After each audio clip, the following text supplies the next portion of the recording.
Media तो कह रहे हैं कि ये जो इंडिया अलायंस बना है सारे बायकॉट कर दिया है। तो ठीक तो किया है, राम विरोध उनके कहने से हो जाएगा। तरह तरह के राम है, 300 रामायण है इस देश में। राम एक तरह का, आरएसएस बीजेपी का राम अलग है, उनके लिए राम जी का भी काम अब हो जाएगा। चुनाव अगर इसके नाम पे लड़ लेंगे, उसके बाद पता लगा कि राम जी को भी साइडलाइन कर सकते हैं, जैसे शंकराचार्य को साइडलाइन कर सकते हैं। आस्था का प्रश्न है तो थोड़े कि जिस दिन उद्घाटन है उसी दिन जाएंगे तो उसी दिन रामलला मिलेंगे। जिनको आस्था है वो तो पहले भी जा सकते हैं, बाद में भी जा सकते हैं।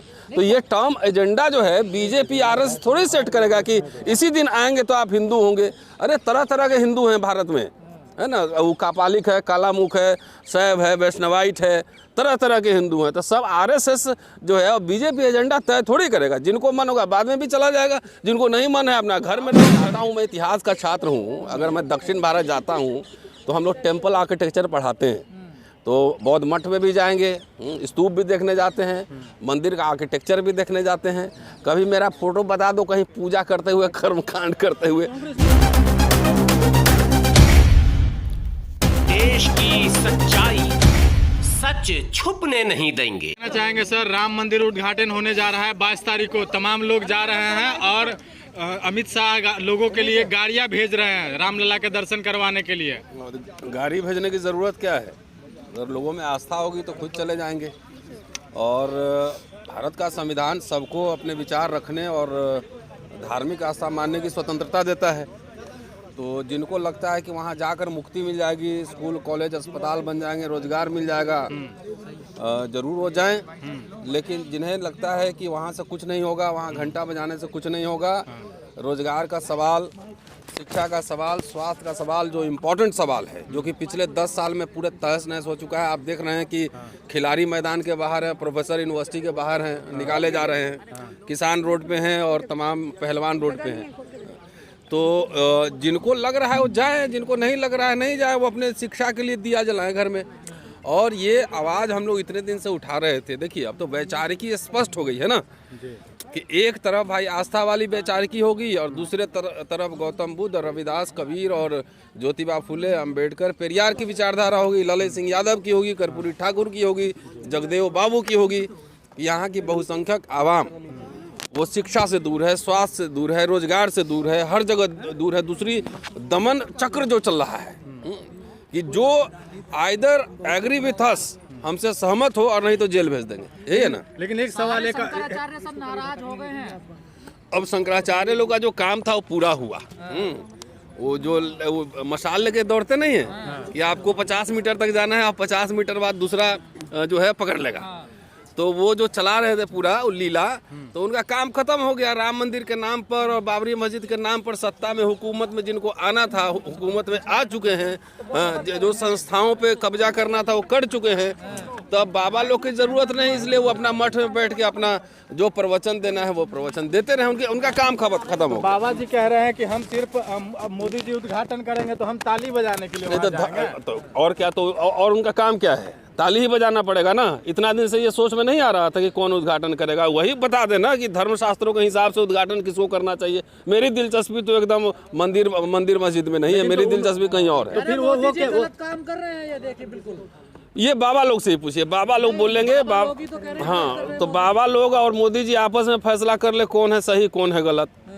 कि बाबा लोग जो इतने दिन से चला रहे थे आंदोलन, धर्माधिकारी बने हुए थे, तो अब बाबा लोग की क्या हैसियत है वही मोदी जी ने दिखा दिया। उनकी हैसियत भी दिखा दी बाबाओं की। पिछड़े हैं, इस वजह से लोगों को पच नहीं रहे हैं। शायद हो सकता है मोदी जी वर्ण व्यवस्था के हिसाब से पिछड़े हैं तो शूद्र हुए, और शूद्र वहाँ मुख्य अतिथि होगा, और बाबा लोग शंकराचार्य लोग ताली बजाएंगे तो समझिए मनुस्मृति में प्रहार हो रहा है एक तरह से। कह रहे हैं अधूरा मंदिर है, मोदी जी गलत कर रहे हैं बिल्कुल। ये अब चुनाव का समय है ना, वो मंदिर है और ये थोड़ी, वो तो राजनीति है। उसी के दम पे एक मुद्दा था इनके पास 80 के दशक में, राम जन्मभूमि, बाबरी मस्जिद, उसी से सत्ता में आए हैं। तो अब तो सुप्रीम कोर्ट को क्रेडिट लेना चाहिए था हमारे हिसाब से। तो ये सरकार की वजह से तो बना नहीं है, ये सुप्रीम कोर्ट की वजह से बना है। तो वहाँ के चीफ जस्टिस उस समय थे, कोई गोगोई साहब आजकल राज्यसभा में हैं, उनको तो मुख्य यजमान बनाना चाहिए था, और बाकी जो बेंच में हैं उनको जो उप यजमान बनाना चाहिए था। लेकिन कोर्ट से सर मीडिया की गाड़ियों पर लिखा हुआ है मंदिर वहीं बनाएंगे, तो वायरल है। बना तो लिए, अब उसके बाद क्या घंटा वहीं बजाएंगे।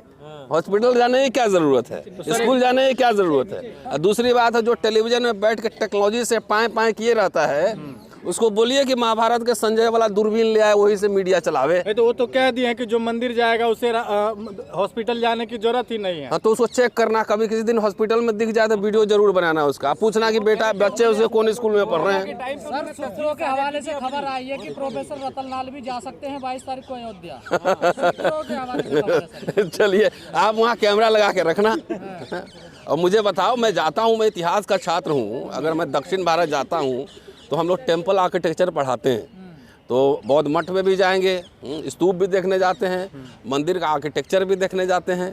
कभी मेरा फोटो बता दो कहीं पूजा करते हुए, कर्मकांड करते हुए। कांग्रेस ने बायकॉट कर दिया है इसका मंदिर।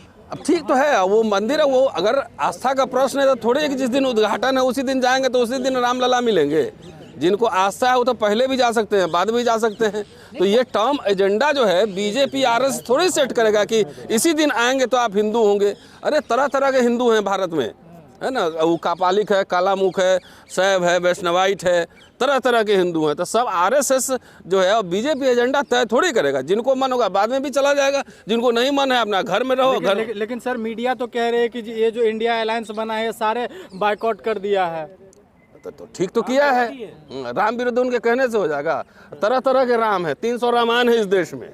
राम एक तरह का, आरएसएस बीजेपी का राम अलग है। उनके लिए राम जी का भी काम अब हो जाएगा। चुनाव अगर इसके नाम पे लड़ लेंगे, उसके बाद पता लगा कि राम जी को भी साइडलाइन कर सकते हैं, जैसे शंकराचार्य को साइडलाइन कर दिया है। 22 तारीख को दीपावली मनेगी पूरे देश में, 100 देशों में मनाया जाएगा इसका राम उत्सव। अरे हमारे लिए तो हर दिन होली, हर दिन दिवाली है, और क्या है इसमें। जिसे खाओ पियो मस्त रहो। इस समय ही अस्पताल और शिक्षा स्वास्थ्य याद आ रहा है, जब उससे पहले सरकारी थी तब क्या था? तो सरकार को नहीं पता कि उसके पहले भी जब कांग्रेस की सरकार थी, कपिल सिब्बल मिनिस्टर थे, तो हम लोग सड़क पे ही थे। हम किसी पार्टी के थोड़ी एजेंट हैं। इनके समय में क्या हो रहा है, दिल्ली यूनिवर्सिटी में दिख नहीं रहा है कि एक क्रिमिनल केस जिसपे वो चार्जशीटेड है वो अमेरिका घूम रही है, और एक दलित लड़की रितु सिंह है वो धरना पे बैठी है, पुलिस कितनी बर्बरता से उठाई है, दिख नहीं रहा। ऐसे मैं तो दिल्ली यूनिवर्सिटी में कितने साल से जुड़ा हुआ हूँ, 30 साल से ज़्यादा से जुड़ा हुआ हूँ। पहले भी आंदोलन होते थे, वाइस चांसलर घेराव होता था, धरना प्रदर्शन होता था, लेकिन कभी इस तरह की तानाशाही हम लोगों ने विश्वविद्यालयों में नहीं देखी, जहाँ हर जगह पुलिस बैरिकेडिंग लग गया है, किलेबंदी हो रही है। विश्वविद्यालय तो खुला रहना चाहिए था ना, खुला रहना चाहिए था। सर एक राजमान हो जाएंगे, सब ठीक हो जाएगा सर। हाँ, जिनके लिए ठीक होगा उनके लिए चांदी है, कुछ लोगों का तो ज़रूर ठीक हो जाएगा। जिनका उनसे जो है बिजनेस चलता है उनका ठीक हो जाएगा, जिनको उससे पैसा मिलता है उनका ठीक हो जाएगा, जो उससे सत्ता में आना चाहते हैं उनका ठीक हो जाएगा। लेकिन बाकी आम जनता का क्या है, ये तो आप सबके सामने है, बार बार रिपीट करने की क्या जरूरत है। सर एक सवाल है, एक कह रहे हैं कि मोदी जी जो है मंदिरों को लूट रहे हैं, उनकी तिजोरियों पे कब्जा कर रहे हैं। देखिए कौन कर रहे हैं? मंडलम स्वामी है, बीजेपी के सांसद। उनको एक दिन प्रेस वार्ता करके विस्तार से इस पे प्रकाश डालना चाहिए कि कौन कहाँ कब्जा कर रहा है। सर क्या लग रहा है, जिस तरह से पुलवामा हमले के ऊपर जो वोट मांगा गया था, मोदी जी ने वोट मांगा है, उसी तरह से अगर राम मंदिर उद्घाटन हुआ है, क्या इस पर भी वोट मांगा जाएगा? तो जाहिर है वोट के लिए ये तो हो रहा है, और क्या हो रहा है। नहीं तो मंदिर का काम पूरा नहीं, उद्घाटन क्या हड़बड़ी क्या है, उद्घाटन ही क्या हड़बड़ी है। तो ये राजनीति ही है, विशुद्धता। तो क्या इसी के नाम पे वोट मांगा जाएगा। वाचक है शंकराचार्य, वो कभी वो अपन उनकी जवान फिसल जाती है, पता नहीं क्या ऑटोमेटिक है, क्या समझ में नहीं आ रहा। कभी कहते हैं मरे मुलायम, काशी राम बोलो जय श्री राम, कभी आरक्षण को लेकर कहते हैं, अब चमारों को लेकर कह दिया। अरे राम मंदिर जो नहीं जाएगा वो चमार है। चमारों से कितना डर लगता है ये सोचो, डरता है ना चमारों से, इसीलिए वो निकल जाता है। छोड़ो, आलतू फालतू आदमी पे क्या टिप्पणी करना है, तो क्या हो गया, आलतू फालतू ही कह रहा है। मिलने दीजिए, उनको बोलो वहीं से शराब देगा, हमको बहुत दिन से शराब दे रहा है सब, लेकिन कुछ नहीं हो रहा है। जो रामभद्राचार्य आंखों से अंधे हैं, इनको कहाँ से आ गए इतने जातिवादी, कुछ पढ़े लिखे भी नहीं है, किताब नहीं पढ़ी उन्होंने, तो अंधा कैसे पढ़ सकता है मनुस्मृति को और ये वेदों को ग्रंथों? क्यों ब्राइल अब नहीं आ गया है, पढ़ने का भी आ गया है। नंबर 1, डॉक्टर अम्बेडकर ने कहा है कि प्रथाएं कई बार इतनी प्रबल होती हैं जिसके आगे कानून भी फीका पड़ जाता है।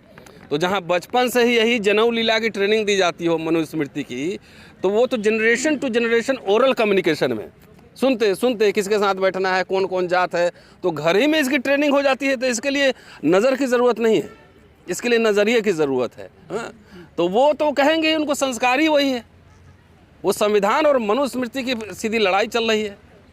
तो उनको लगता है कि मनुस्मृति यहाँ का जो है बन जाए पूरा संविधान और उसके हिसाब से शासन हो, इसलिए अलबल निकलता है, कोई एक्शन नहीं है। सबसे इम्पोर्टेंट बात है कि सुप्रीम कोर्ट, कॉन्स्टिट्यूशन सब होते हुए ऐसे लोगों पे बाबा कोई बोली लगा रहा है, कोई सुपारी दे रहा है, कोई कह रहा काट देंगे, कोई कह रहा मार देंगे, कोई जाति सूचक शब्द कह रहा है।